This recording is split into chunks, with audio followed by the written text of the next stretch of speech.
Hi guys, welcome to my channel. मैं हूं अंबर और मैं एक टीचर हूं और ये मेरा पहला यूट्यूब वीडियो है। मैं थोड़ी सी नर्वस भी हूं और थोड़ी एक्साइटेड भी। आज हम पढ़ने वाले हैं क्लास 9th साइंस का chapter tissues in action. Tissues नाम सुन के बोरिंग लग रहा है ना? बिल्कुल नहीं। आज हम बहुत ही इजी एग्जाम्पल के साथ समझेंगे कि प्लांट और एनिमल टिश्यूज़ कैसे काम करते हैं। ट्रिक्स भी दूंगी, डायग्राम्स भी, और बीच बीच में थोड़ी मस्ती भी होगी। अगर आप क्लास 9th में हो और साइंस को इजी करना चाहते हो तो you are at the right place. चलो नोटबुक निकालो और शुरू करते हैं आज का topic, tissues in action. Tissue क्या होता है? जब बहुत सारे सेल्स मिलकर एक साथ ही काम करते हैं तो उस ग्रुप को हम टिश्यूज़ कहते हैं। जैसे हमारी क्लास में अलग अलग टीम्स होती हैं, कोई खेलता है, कोई पढ़ता है, कोई गाने गाता है, वैसे ही हमारी बॉडी में और प्लांट्स के अंदर भी टिश्यूज़ की अलग अलग टीम्स होती हैं जो 24/7 काम करती रहती हैं। आज हम देखेंगे कि ये टिश्यूज़ कौन से होते हैं और वो एक्शन में कैसे काम करते हैं। इसे हम बहुत छोटे से एग्जांपल के साथ समझने की कोशिश करते हैं कि अगर स्कूल में सिर्फ एक स्टूडेंट सब काम करे, लाइक पढ़ाई, स्पोर्ट्स, तो ये पॉसिबल नहीं। क्यों? क्योंकि हर एक चीज़ कोई एक बंदा एफिशिएंटली नहीं कर सकता। ठीक उसी तरह हमारी बॉडी में जब सेल्स टिश्यूज़ बनाते हैं तो हर टिश्यू का अपना एक काम फिक्स कर दिया जाता है कि ये टिश्यू ये काम करेगा, वो टिश्यू वो काम करेगा। इसी को कहते हैं हम टिश्यूज़ इन एक्शन। जैसे हार्ट का काम है पंप करना, लिवर का काम है डिटॉक्सिफिकेशन का, स्टमक का काम है डाइजेशन का। तो काम को बांट दिया गया है ताकि हर ऑर्गन, हर टिश्यू अपना काम क्या करे, एफिशिएंट वे में करे। So what is a tissue? A tissue is a group of similar cells that work together to perform a specific function. So in the given image you can see that these are different tissues of plants: parenchyma, collenchyma, sclerenchyma, xylem, phloem, and we will study about these in later part.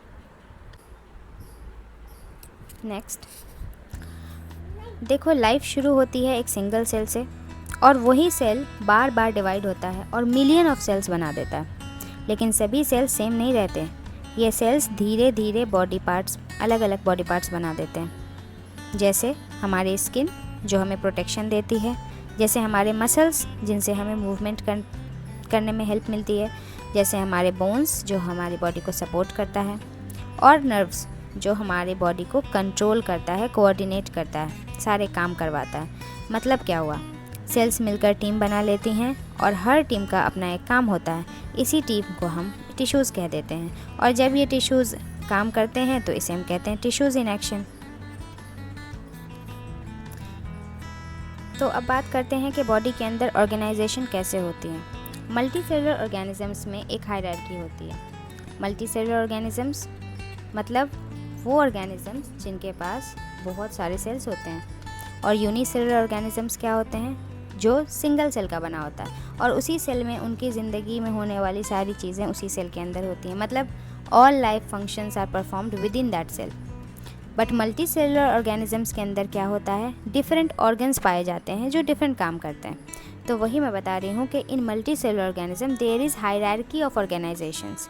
Like the cells, जो cells होती हैं ये life की सबसे छोटी unit of life होती हैं, basic unit of life. फिर आते हैं टिश्यूज़। जब बहुत सारे सेल्स मिल जाते हैं एक साथ और वो एक जैसा काम करने लगते हैं तो उसे हम कहते हैं टिश्यूज़। फिर आते हैं ऑर्गन्स जो डिफरेंट काइंड्स ऑफ टिश्यूज़ से मिलके बनते हैं, और फिर बनाता है वो ऑर्गन सिस्टम जिसमें डिफरेंट ऑर्गन्स पार्टिसिपेट करते हैं और परफॉर्म करते हैं। एंड द लास्ट, जब बहुत सारे ऑर्गन सिस्टम एक साथ फंक्शन करते हैं तो एक कंप्लीट ऑर्गेनिज्म रेडी हो जाता है। मल्टीसेलुलर ऑर्गेनिजम्स जैसे प्लांट्स और एनिमल्स, इनमें अलग अलग ग्रुप्स ऑफ सेल्स अलग अलग काम करते हैं और इसी को हम डिवीजन ऑफ लेबर कहते हैं। It means the formation of different tissues results in division of labor, making the body more efficient and capable of carrying out complex life processes. तो डिवीजन ऑफ लेबर की वजह से ही हमारा body complex काम easily और efficiently कर पाता है। अब हम जानेंगे कि यूनिसेलुलर और मल्टीसेलुलर ऑर्गेनिजम्स में क्या डिफरेंस होता है, इन दोनों में क्या फ़र्क है। Just for revision, this is a table that you all have to learn. So unicellular organisms का मतलब होता है जो सिर्फ एक सेल के बने होते हैं, वैसे ऑर्गेनिजम्स जो सिर्फ एक सेल के बने होते हैं. इसके कॉन्ट्रास्ट में multi cellular organisms are made up of many cells. Unicellular organism का जो सेल होगा it will perform all the life processes, but multi cellular organisms में different cells will perform different function, मतलब क्लियर डिवीजन ऑफ लेबर देखा जाएगा उसमें. Unicellular organisms में कोई टिश्यूज़ और ऑर्गन्स नहीं पाए जाते, बट मल्टी सेलुलर ऑर्गेनिजम्स में tissues, organs and organ systems present होते हैं.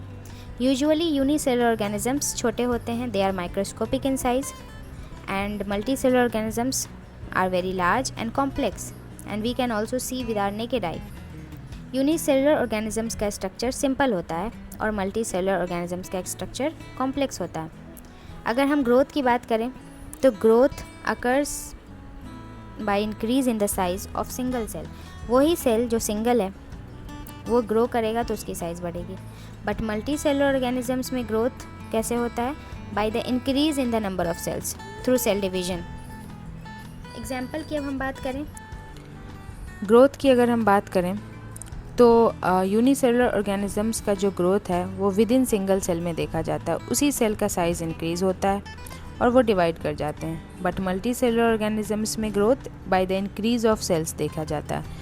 नंबर ऑफ सेल्स बढ़ जाते हैं through cell division. Now unicellular organisms के एग्जांपल्स क्या हैं? Amoeba, paramecium and bacteria, microscopic organisms usually. और मल्टी सेलुलर ऑर्गेनिजम्स के एग्जांपल हैं ह्यूमंस, मैंगो. तो आज की क्लास में इतना ही. वीडियो अगर अच्छा लगा तो लाइक कर देना और ऐसे ही इजी साइंस के लिए सब्सक्राइब कर लेना.